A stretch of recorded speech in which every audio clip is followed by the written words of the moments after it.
Welcome to Doctors at Work. My name's Matt Daniel, and this podcast is about doctors' careers. It's part of my mission to help doctors create successful and meaningful careers. Today's topic is performance psychology. I'm having a conversation with Steve Johnson, and we discuss the parallels between high-performance sport and the medical world. Now, he tells me that high-performance sport requires a focus on the individual, the team, and the whole organization. As doctors, we need to know ourselves, including our own strengths, our identities, and how we deal with stress. Performance, whether operating a ward round or an on-call or something else, that requires preparation and routine. And we need to make sure that we arrive in our optimum state. In other words, we need to make sure that we ourselves are well and have had some time off. He shares a simple breath technique that helps us transition from one context to the next and need not take more than a minute or so.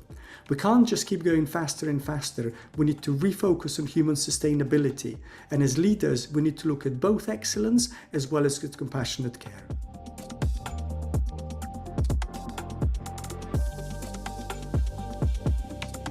Welcome, Steve. Tell me a little bit about yourself. Hi, Matt. Thanks for having me on today's show. It's really nice to have a conversation with you.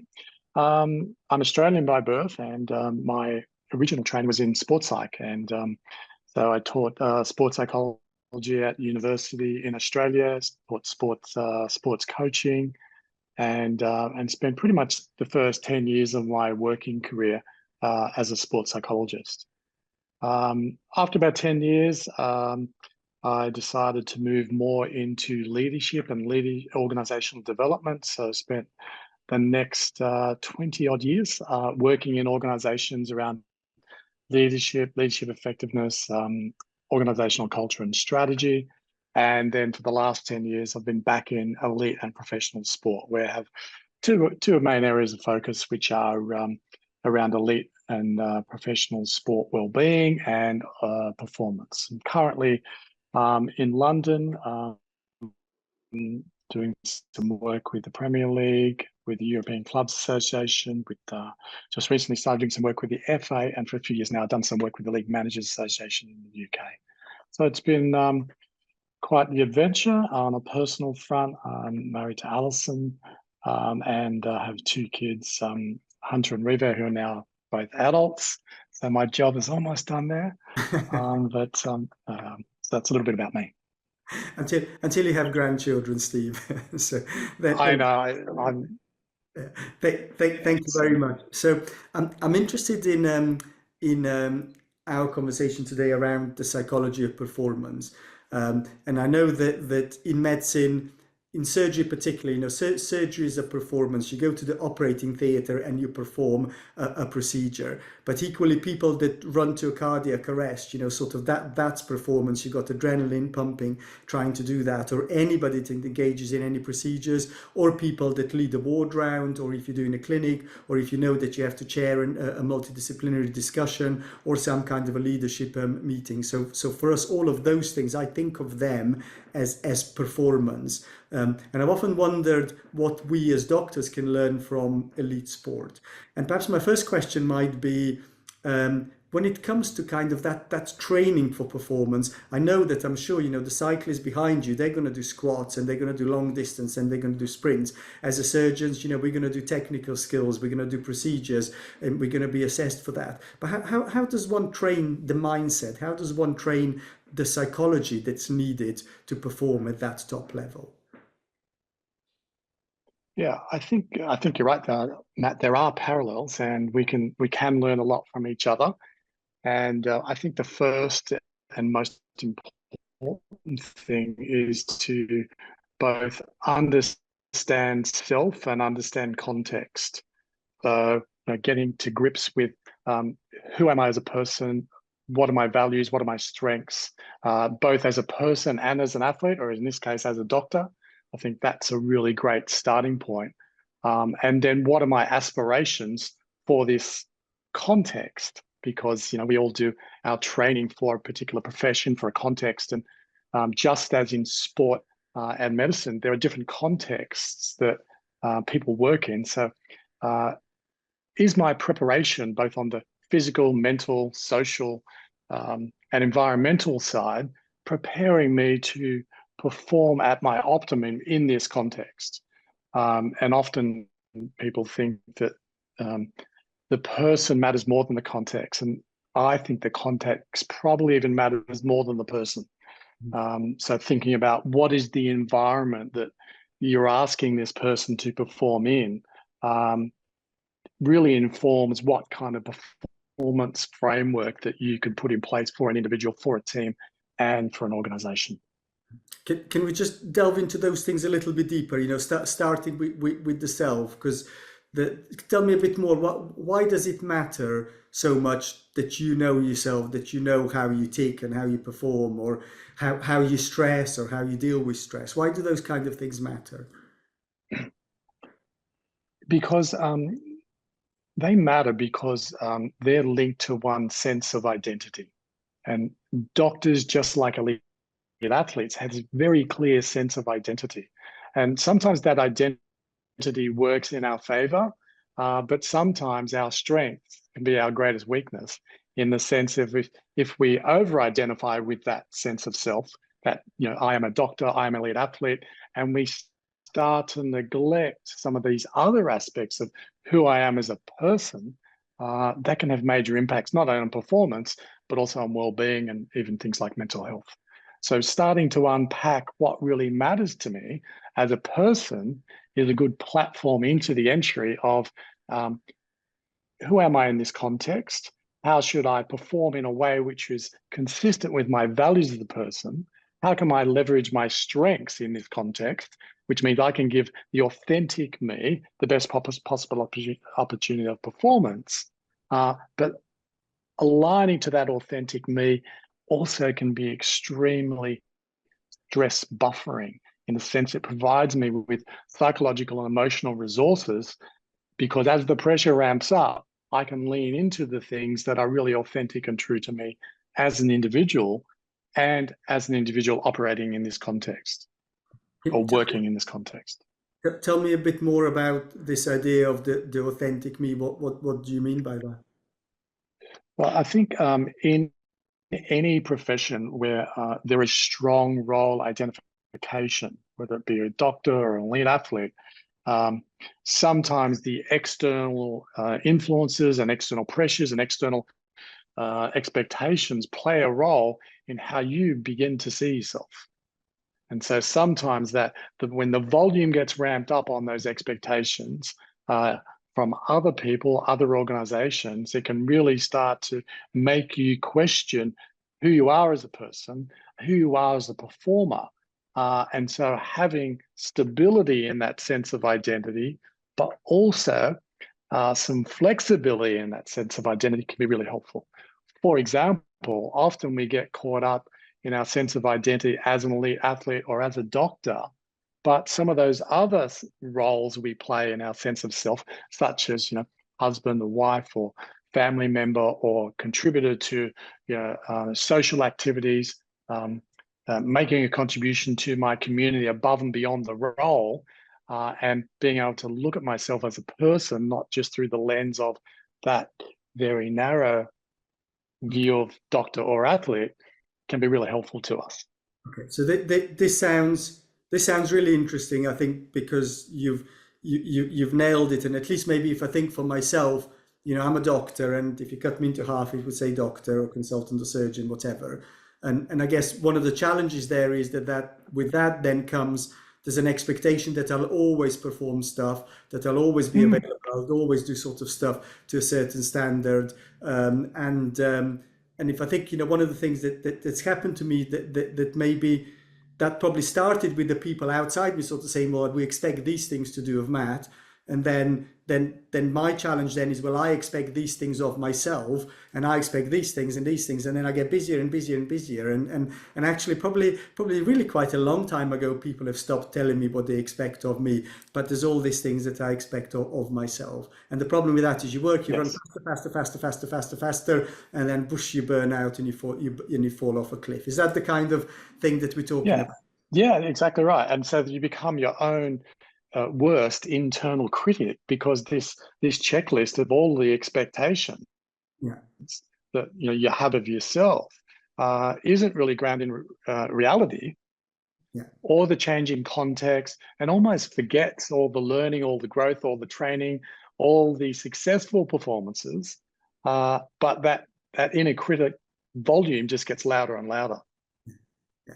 And weirdly, in fact, just this morning I had a work meeting with somebody that in relation to a role that I'm in, and kind of said, "Oh, you're doing great job. You're doing lots of work." And I'm thinking, oh, phew, I can take my foot off the accelerator. I can take a little bit easier. I don't have to sort of continue to trying to work so hard, sort of to impress everybody. But then there's the saying no to yourself that's difficult because again, if I see myself as the person that always over delivers, or I see myself as the person that's always available, or I see myself as the person that's always friendly and always there for everybody else, I think it's more difficult to say no to yourself, I think, than it is to others, at least for me. Yeah, absolutely. And I think when I think about the both performance and well-being implications of this, that to me is where this notion of self-valuation becomes really important, is how do we evaluate ourselves?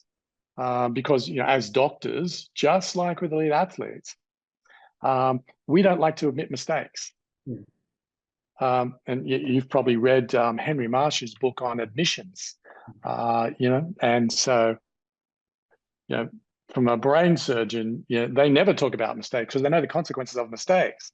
Well, elite athletes don't want to talk about mistakes either, because they know there's consequences. And elite athletes have the additional pressure of everybody watching your mistakes. At least, if you're a brain surgeon, there's the theatre team who are around who may observe, and you might have a colleague who, is also a qualified brain surgeon operating with you. But, for the reality for most doctors is, particularly GPs, they're working alone. So there aren't people there to critique them, to judge them, provide feedback, and then to say, look, making mistakes can actually be helpful. But you need to have the right attitude. And I think sometimes we get into this fixed mindset idea is that our job is to be perfect, that we shouldn't be learning from our mistakes. We shouldn't be actively seeking feedback about our performance, and that we shouldn't necessarily have mentors or people who we go to so we can be vulnerable and talk about the things that are worrying us, bothering us, or things that are getting in the way of us performing at our best. Why is it so difficult to talk about mistakes? Because you open any book, people talk about growth mindset and learning cultures. You can't escape all of that idea that mistakes happen. We're all there to learn and we all need to develop. So it's kind of the notion is everywhere, but the reality is it's so difficult. So why is it so difficult? Well, I think that in our society, not all society, but certainly in Western society, I think we have very much the culture of the individual. When you go to some other places, it's quite acceptable and quite normal to talk about mistakes or errors. But I think, you alluded to it earlier, Matt, where you said, we want to please people. It's fundamental human nature, and we know that pleasing people means cooperation, and we're hardwired for connection. And therefore, because we're hardwired to connection, we know that not making mistakes, pleasing people, means that we can be part of the in-group. We can be valued by our in-group. And in case of doctors, the in-group is my fellow doctors. In the case of athletes, it's my teammates or my fellow athletes who we believe are critiquing us. But actually, the volume of people critiquing us is much lower than our critique of ourselves. Okay. Yeah.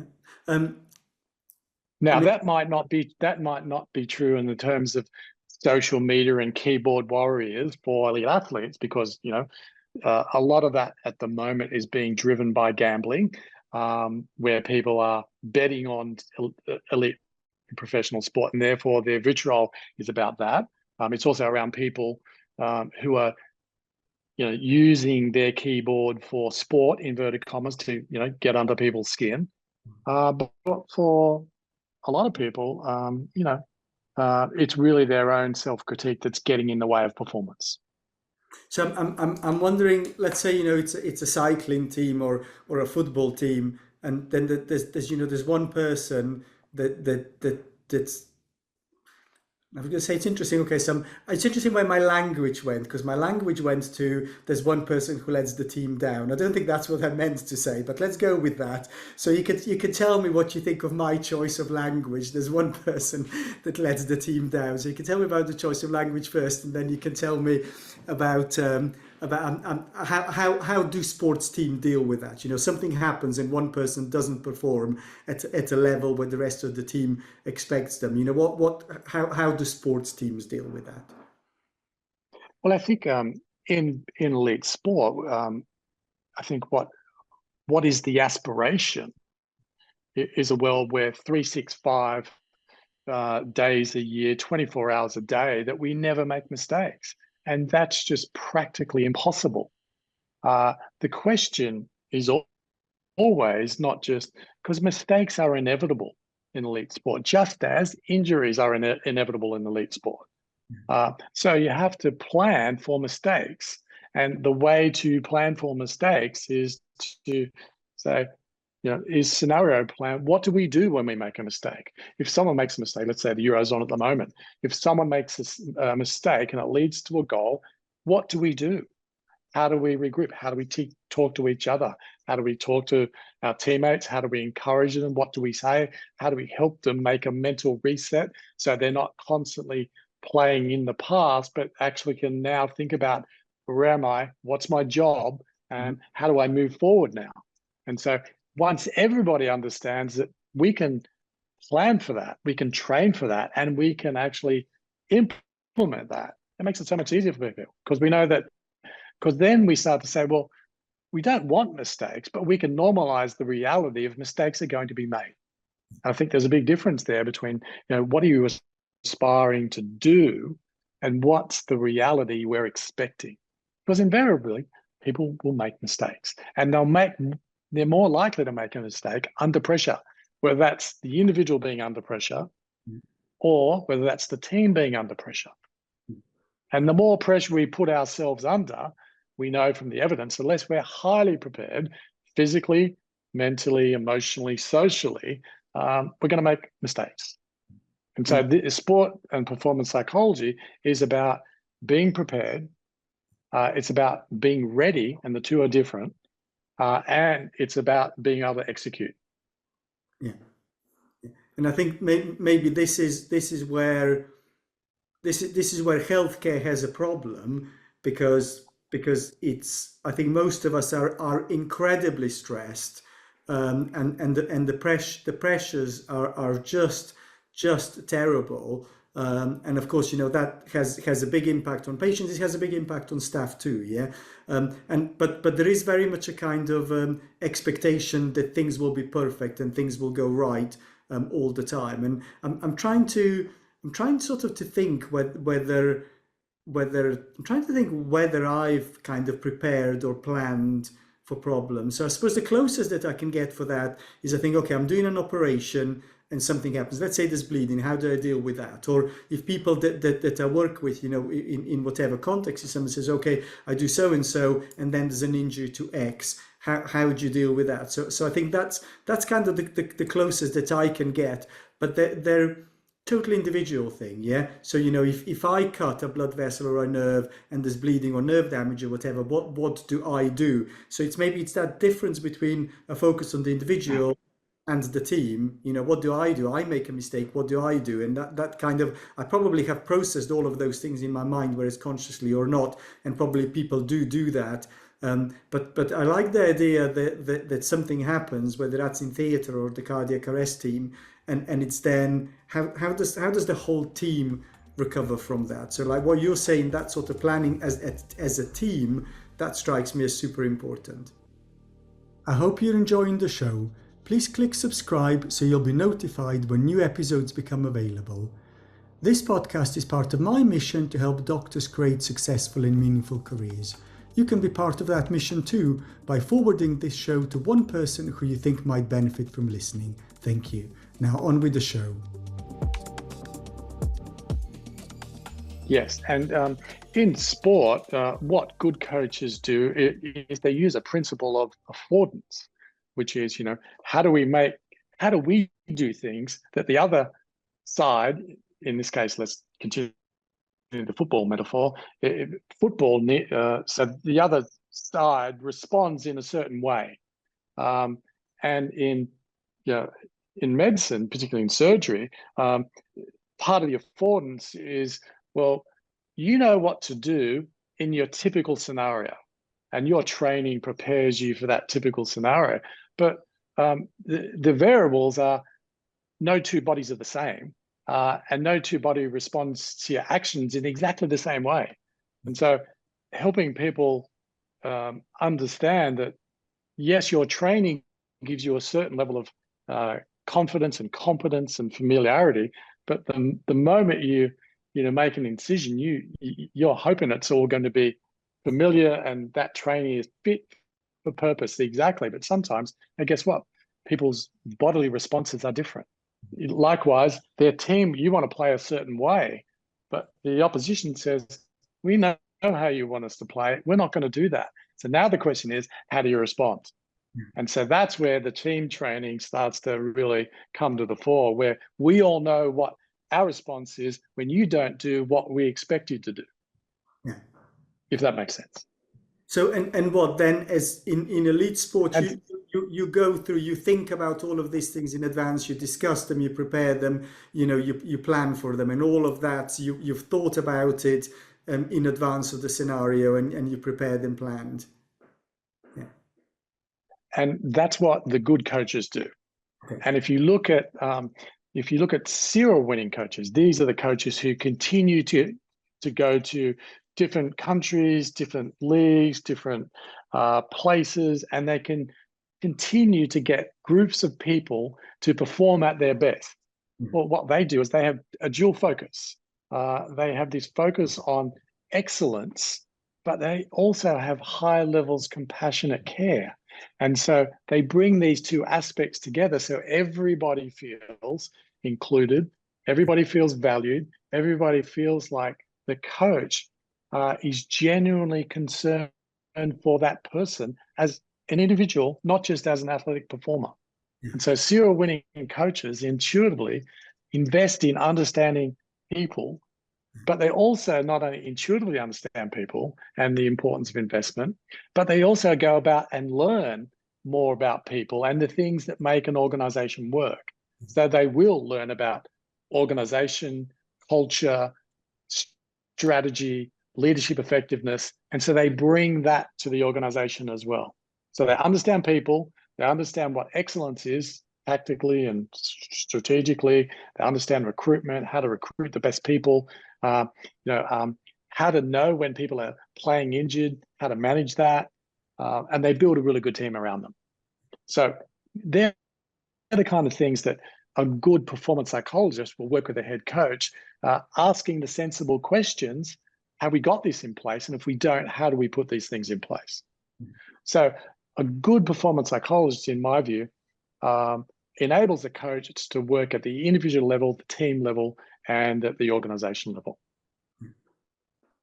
And I think, again, really good surgeons recognize it's the team that matters as much as the individual, because when things don't go as planned, you need everybody on the team to recognize it's a team effort that brings us to this, how do we manage the affordance, which is things haven't gone according to plan here. Now, how do we get things back on track?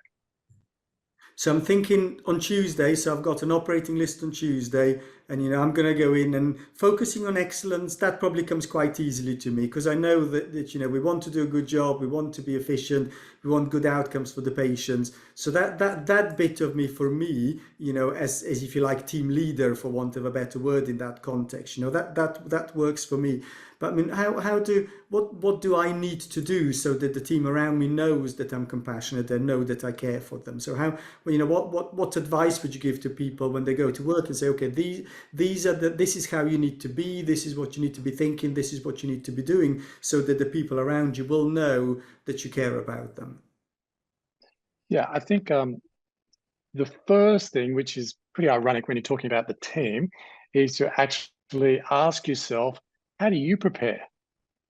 So how do you prepare as a surgeon? What routines, what practices do you put in place apart from looking at the list, knowing what you've got, reflecting on, a bit of a plan for how you're going to approach each, and looking at your clinical notes, whatever else you may do.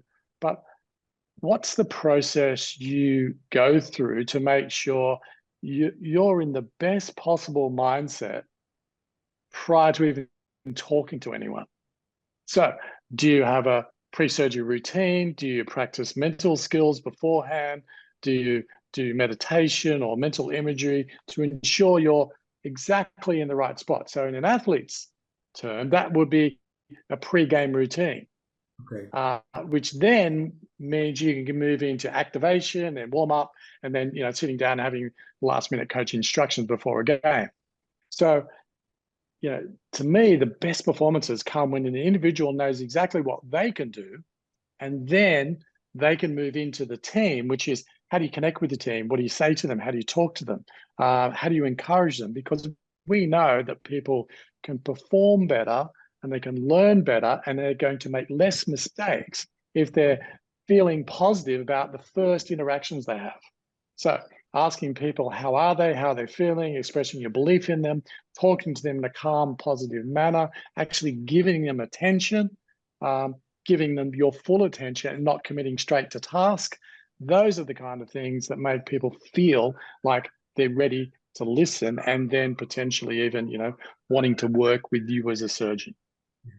So if I think it for me, it's normally I start about 7:15, something like that, and then I do all my admin and everything. But at 8 o'clock, sort of the rest of the world closes down. Sort of usually the trainees arrive, and we sort of look at the patient's notes, and then we go to theatre, and then normally.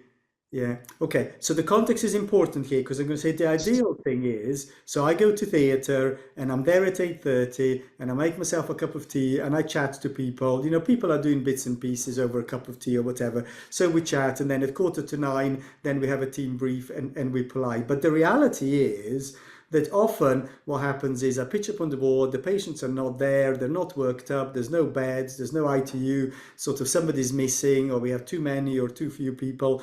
And then instead of arriving at 8:45 with a cup of tea and saying hello, everybody's stressed and everybody's worked up. And instead of starting at 8:45, we start at 9 and nobody's had a cup of tea and everybody's anxious. And then yeah, and that the rest of the day just continues like that. So And so it's managed. context. It's managed chaos, right? Yes, It's yes, managed chaos. yes. That's the word I'm looking And for. so, so sport team dressing rooms can be exactly like that as well. Yeah, But it takes only one person to recognize that doesn't give the best performance.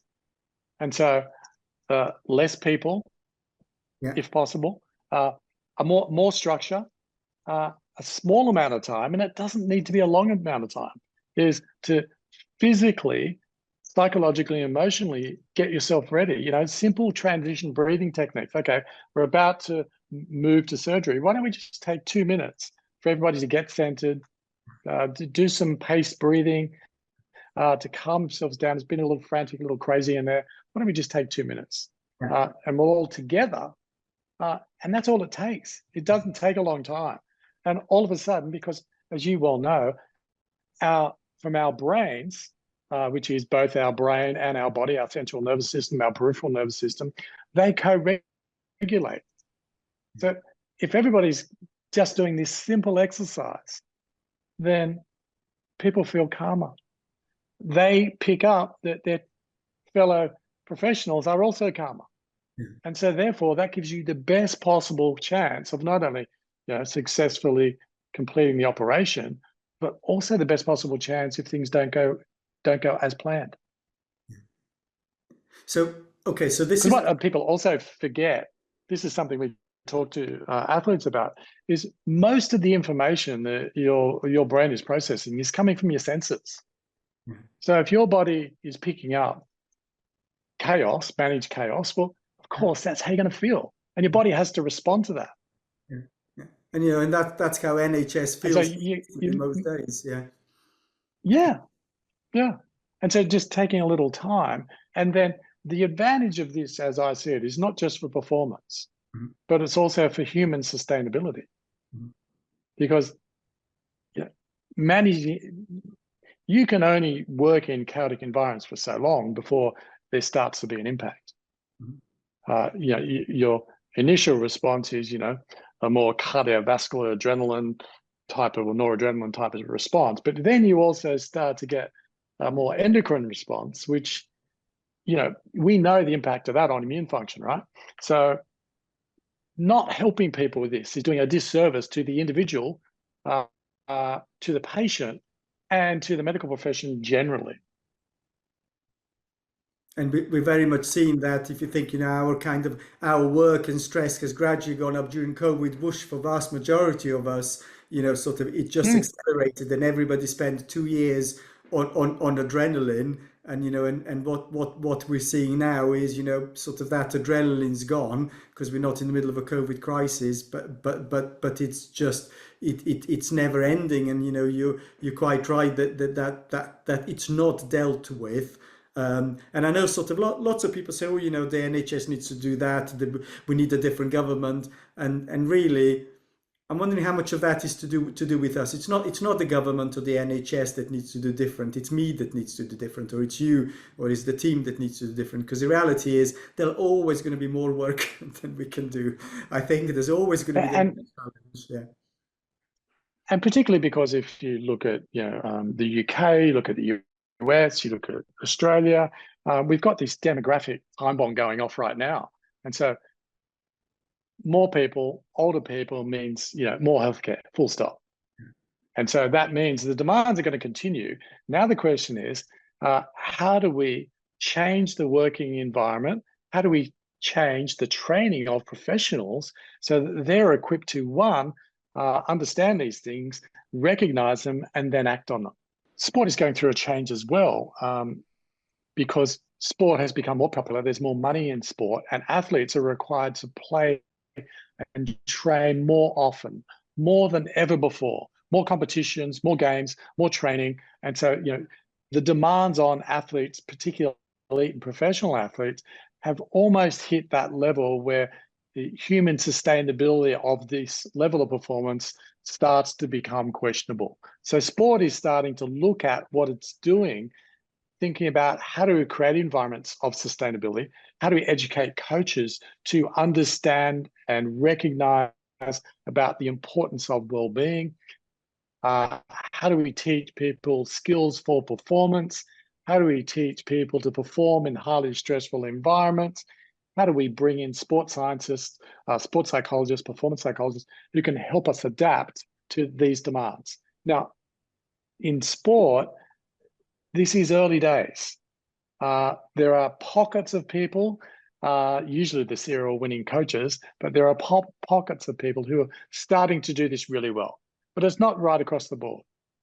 And if you think about your training as a surgeon, Matt, how much time gets spent in performance optimization? How much time gets spent in personal well-being? Yeah, yeah. How much time gets put into how do you care for your team? How much time gets spent on leading well? So in other words, you're leading for well-being. And to me, that's the future of of medical training. That's where the future lies, because as you rightly point out, what's going on right now is not sustainable. And it is just people are running and running faster and faster, and we no matter how fast we run, there's always a demand to go even faster. So it's just interesting to see that exactly the same is happening in sports, that people have reached a point where it's just not sustainable. Because actually, I think in healthcare we are all seeing that point, and as illustrated by the levels of burnout and the level of people leaving. Yeah. Yes, and there's burnout, there's recruitment challenges, there's retention challenges. And so increasingly, particularly around the Western world, there's this global arms race to attract the best medical professional. Mhm. Well, also in sport, there's a global arms race to attract the best coaches, the best athletes, the best sports scientists. So Mhm. there are lots of parallels here. Mhm. So on Tuesday when I go into work, then I want to do something. I like that idea of just a short pause, and I'm with you in terms of that it doesn't need to take a long time, and I'll align it with sometimes when you do an operation we have a hemostatic pause where you put some packs in and wait for the bleeding to stop, and sort of, and there's an operation that I do, and my typical hemostatic pause is 3 minutes, okay. And I watch the clock and I think, is it 3 minutes yet? It's like, surely it's like the whole day's finished. And it's incredible how long 3 minutes is when you sort of sat there doing nothing. In the middle of an operation, I can Yeah, say, right, that's it, we're going to do nothing for 3 minutes to have a hemostatic pause. And you kind of think, it's just 3 minutes. yeah. It feels so long. So I quite like the idea of just going and sort of saying, okay, we're going to spend 1 minute sort of doing something to try and get the team into the right frame of mind, because because it's going to feel very long, but the reality is it's absolutely nothing. So if I'm taking something and sort of at the beginning of our team at the beginning of the day, what shall I do with my 1 minute at the beginning of my day on Tuesday? Well, again, I think I would strongly argue, and I argue this for elite athletes as well, for coaches, is that the better prepared you are in managing your allostatic load before you come to work, Mhm. um, the better prepared you are. So sleeping well, eating well, making time for exercise, and critically, making time for enjoyment, because that's restorative. So you come into the workplace in a better place. So that'd be my first piece of advice. Second piece of advice would be before you start work, is just take a moment for yourself Mhm. uh, and prepare yourself to enter into the workspace. Take a minute uh, Mhm. and slow yourself down before you get straight to task, Mhm. and center yourself. Some transition breathing technique is a fantastic preparation for any changing task. It's a 4 second on the breath in, it's a 2 second pause, and it's a 4 second on the way out. And just doing that activity for 1 to 2 minutes will straight away center you. Then, before you go and talk to the team, because now you're going to change task again, you've thought about your workload, you've looked at your case notes, you're about to prepare, and then you're going to go and talk to the team and check in on them. Before you go and do that, just do another minute, and that straight away centers you. And then think about, what do I want to say to give the people the message that, one, I care about them, that I know them as people. And this is the other piece of advice I give to coaches and athletes: is know your team, know them as people, and make sure they know you. And what you role model is what they'll take away. So, role model vulnerability, role model compassion, role model genuine interest. And because the more you do that, the more you give the message to the team that you believe in them, that you care about them. And the more they believe that you're interested, that you care about them, the more likely it is they want to play for you. In other words, that they want to work in your team. And that promotes culture, inclusion, belonging, and connection. And just doing those simple things makes a world of difference. But we typically just get straight to task. Sport does that really poorly as well. We get straight to the job and we forget about the people. Yeah, I think we're exactly the same, sort of in all aspects, and I think sort of there's two things there that for me are important. So the first one is this idea of focusing on my well-being and me being in a good place, and actually sort of role modeling that. So not going into work and telling everybody I'm perfect, I've spent the whole weekend working, I've written so and such papers, etc., etc. So that everybody thinks, wow, Matt's worked the whole weekend. But going in and sort of and consciously saying, this was my time off, this was my holiday, this was my enjoyment, this was my job, so that everybody else sort of thinks, well, if Matt can go and have a weekend in Paris, well, it's okay if everybody else gets it also. Or if Matt's done absolutely sod all weekend, that's okay. I've done sod all also. So it's that kind of if I talk about it, then that will enable the people around me to realize that actually it's all right to have just had fun all weekend and not to have worked, etc. So that's kind of one thing. And the other thing that I think is much more of a challenge for us is that a lot of time in healthcare we're a never changing team, and that makes for those connections. I think I completely agree with you. It's really important, but they're really, really tricky. And I kind of wonder, what would you say about an ever-changing team? You know, how do we deal with that? Yeah, I think for ever changing teams, even the simple things of introducing each other and having something that's yours in the way you do that, and working on a routine of introduction or connection that is respectful, that's inclusive, that says to the person, I'm genuinely interested in getting to know you. And the way that happens best is if you role model it first, so that they get to know you a little bit. And you also are quite vulnerable in saying that, you've made mistakes, or that you recognize that, things don't always go according to plan. And there've been occasions where you've had self-doubt. But one of the things that's worked for you is actually having a mindset of, it's all about learning. It's all about growth and together, those kind of messages are really powerful, because people then don't get fearful. Because when we get fearful or we're stressed about making mistakes, we do make mistakes more often. I wonder if I could bring us So to I think, yeah. So I think just having that capacity to share who we are and being interested in others, I think goes a long way. I'll bring us to a close, Steve, if that's okay. And I wonder if I could ask you to summarize, and what will be your top tips for doctors at work? Yeah, look, I think medicine generally tends to take a pathogenic view of the world, because often that's the job. But my advice would be to think more about the salutogenic possibilities. What are the things we can do to learn and grow and experience a world where we can think about things going right rather than what to do when things go wrong. That would be my first piece of advice. My second would be self-valuation, which means both growth mindset and self-care.